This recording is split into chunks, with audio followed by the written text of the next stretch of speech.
दोस्तों नमस्कार। डिस्कवर देवभूमि में आप सभी का स्वागत है। आज हम बात करेंगे भारत माता के वीर सपूत जनरल विपिन रावत जी के बारे में। दोस्तों, जनरल विपिन रावत एक सच्चे देशभक्त, बेहतरीन जनरल और भारत माता के अमर सपूत थे, जिनके निधन पर पूरे देश में शोक की लहर व्याप्त है। Chief of defence staff general Bipin Rawat ji का जन्म देवभूमि उत्तराखंड के पौड़ी गढ़वाल जिले में 16 मार्च 1958 को हुआ था।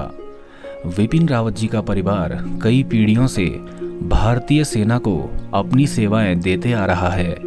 उनके पिताजी श्री लक्ष्मण सिंह रावत जी ने भी भारतीय सेना की सेवा की और लेफ्टिनेंट जनरल के पद से वह सेवानिवृत्त हुए थे। उनकी माताजी भी देवभूमि उत्तराखंड के उत्तरकाशी जिले से संबंधित थी। विपिन रावत जी को भारतीय सेना में जाने की प्रेरणा अपने पिताजी से ही मिली थी।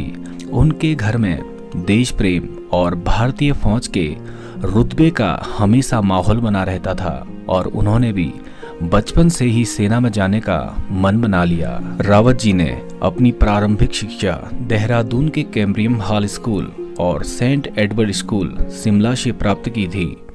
इसके बाद विपिन रावत जी राष्ट्रीय रक्षा अकादमी खड़गवासला और भारतीय सैन्य अकादमी देहरादून में शामिल हो गए थे, जहां उन्हें स्वॉर्ड ऑफ ऑनर से सम्मानित किया गया।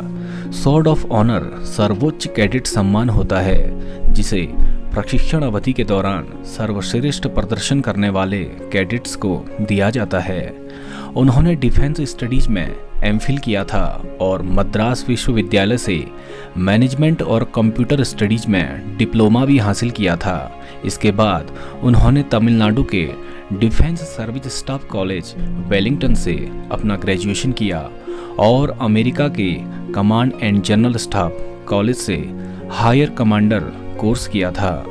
मिलिट्री मीडिया स्टडीज पर उनकी रिसर्च के लिए वर्ष 2011 में उन्हें चौधरी चरण सिंह विश्वविद्यालय मेरठ द्वारा डॉक्टरेट ऑफ फिलॉसफी से सम्मानित किया गया था। 16 दिसंबर 1978 को 11 गोरखा राइफल की 5वीं बटालियन में जनरल विपिन रावत जी को सेकंड लेफ्टिनेंट के रूप में नियुक्ति दी गई। इनके पिता भी लेफ्टिनेंट जनरल लक्ष्मण रावत जी भी इसी यूनिट में अपनी सेवाएं दे चुके थे। विपिन रावत जी के वैवाहिक जीवन की बात करें तो रावत जी का विवाह मधुलिका राजे सिंह जी से 14 अप्रैल 1986 को हुआ था। मधुलिका सिंह जी एक पूर्व रियासत के वंशज कुंवर मृगेंद्र सिंह जी की पुत्री थी। रावत जी के परिवार में उनकी पत्नी स्वर्गीय श्रीमती मधुलिका रावत जी तथा 2 पुत्रियां कृतिका रावत और तारिणी रावत हैं। श्रीमती मधुलिका रावत जी भी विपिन रावत के सीडीएस कार्यकाल के दौरान वह आर्मी वाइफ्स वेलफेयर एसोसिएशन की अध्यक्षा के पद पर अपनी सेवाएं दे रही थी। जनरल विपिन रावत 17 दिसंबर 2016 को भारतीय थल सेना के 27वें प्रमुख बने। जनरल विपिन रावत भारतीय सेना के 4 स्टार जनरल थे, जिन्हें 30 दिसंबर 2019 को भारत के पहले चीफ ऑफ डिफेंस स्टाफ के रूप में नियुक्त किया गया था। उन्होंने 1 जनवरी 2020 को सीडीएस का पदभार संभाला था।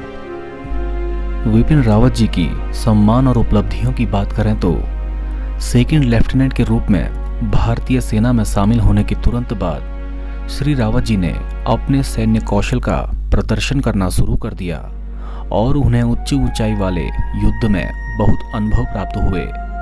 उन्होंने आतंकवाद विरोधी अभियानों का संचालन करने में 10 वर्ष का अनुभव प्राप्त किया। एक मेजर के रूप में उन्होंने उरी जम्मू कश्मीर में एक कंपनी की कमान संभाली।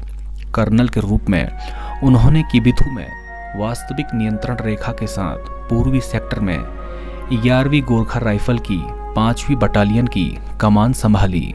ब्रिगेडियर के पद पर पदोन्नत होने के बाद उन्होंने सोपोर में राष्ट्रीय राइफल्स के 5 सेक्टर की कमान संभाली। मेजर जनरल के रूप में उनकी पदोन्नति ने उन्हें 19वीं इन्फेंट्री डिवीजन उरी के जनरल ऑफिसर कमांडिंग के रूप में पदभार ग्रहण किया। लेफ्टिनेंट जनरल के रूप में श्री रावत ने पुणे में दक्षिणी सेना की कमान को संभाला। 1 जनवरी 2016 को बिपिन रावत को सेना कमांडर ग्रेड में पदोन्नत किया गया और उन्होंने दक्षिणी कमान के general officer commanding in chief GOC-in-C का पदभार ग्रहण किया। अगर जनरल रावत जी की पद और नियुक्तियों की बात करें तो भारतीय सेना में उन्होंने पहली बार 16 दिसंबर 1978 को सेकंड लेफ्टिनेंट के रूप में कमीशन प्राप्त किया था। इसके बाद लेफ्टिनेंट वो 16 दिसंबर 1980 को बने थे। इसके बाद कैप्टन 31 जुलाई 1984 को मेजर के पद की बात करें तो 16 दिसंबर 1989 को लेफ्टिनेंट कर्नल, 1 जून 1998 को कर्नल, 1 अगस्त 2003 को ब्रिगेडियर, 1 अक्टूबर 2007 को मेजर जनरल, 20 अक्टूबर 2011 को लेफ्टिनेंट जनरल, 1 जून 2014 को भारतीय सेना के जनरल, 1 जनवरी 2017 को और भारतीय सेना के फर्स्ट CDS 1 जनवरी 2020 को रावत जी बने थे। अपने 37 वर्षों के सैन्य करियर के दौरान बिपिन रावत जी को उनकी विशिष्ट सेवाओं के लिए अनेकों पुरस्कारों से सम्मानित किया गया, जिनमें विशिष्ट सेवा पदक, सेना पदक, युद्ध सेवा पदक, अति विशिष्ट सेवा मेडल, उत्तम युद्ध सेवा मेडल, परम विशिष्ट सेवा मेडल आदि अन्य सैन्य पुरस्कारों से सम्मानित किया गया था। लोग जनरल रावत जी की सादगी के भी कायल थे।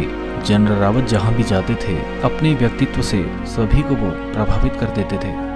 भारतीय सेना के सर्वोच्च पद में रहने के बावजूद CDS बिपिन रावत जी हमेशा अपनी जड़ों से जुड़े रहे थे। उनका यह जुड़ाव उनकी अपनी गांवों की यात्राओं में साफ झलकता है। अपने पैतृक गांव की आखिरी यात्रा के दौरान जनरल बिपिन रावत जी ने रिटायरमेंट के बाद अपनी पत्नी के संग गांव में ही बसने की इच्छा जाहिर की थी। गांव की अपनी आखिरी यात्रा के दौरान उन्होंने अपने कुल देवता के पवित्र स्थान में भी पूजा अर्चना की थी।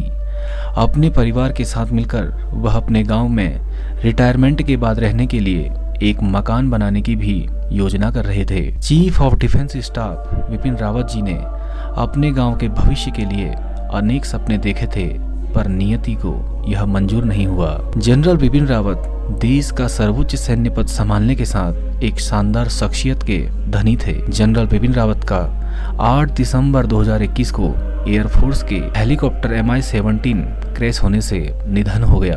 तमिलनाडु के कुन्नूर में क्रैश हुए चॉपर में उनके साथ उनकी पत्नी मधुलिका रावत और 12 अन्य सैन्य अधिकारी मौजूद थे। सभी हेलीकॉप्टर क्रैश का शिकार हो गए। तमिलनाडु के वेलिंगटन में स्थित जिस डिफेंस सर्विस स्टाफ कॉलेज में रावत जी लेक्चर देने जा रहे थे, वो दुनिया के सबसे प्रतिष्ठित सैन्य ट्रेनिंग संस्थानों में से एक है, जहां भारतीय सेना के तीनों अंगों के अधिकारियों को ट्रेनिंग दी जाती है।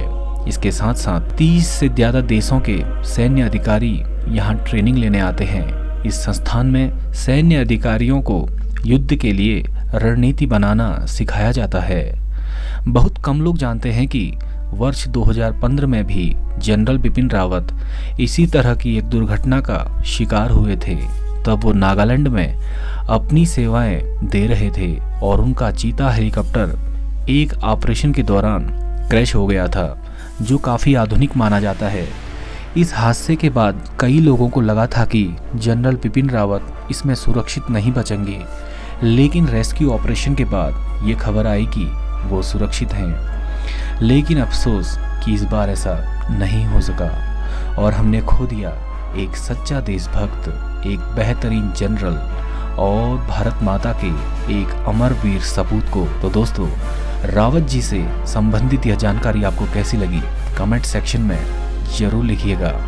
ऐसी ही वीडियोस के लिए सब्सक्राइब करें डिस्कवर देवभूमि चैनल को। जय हिंद दोस्तों।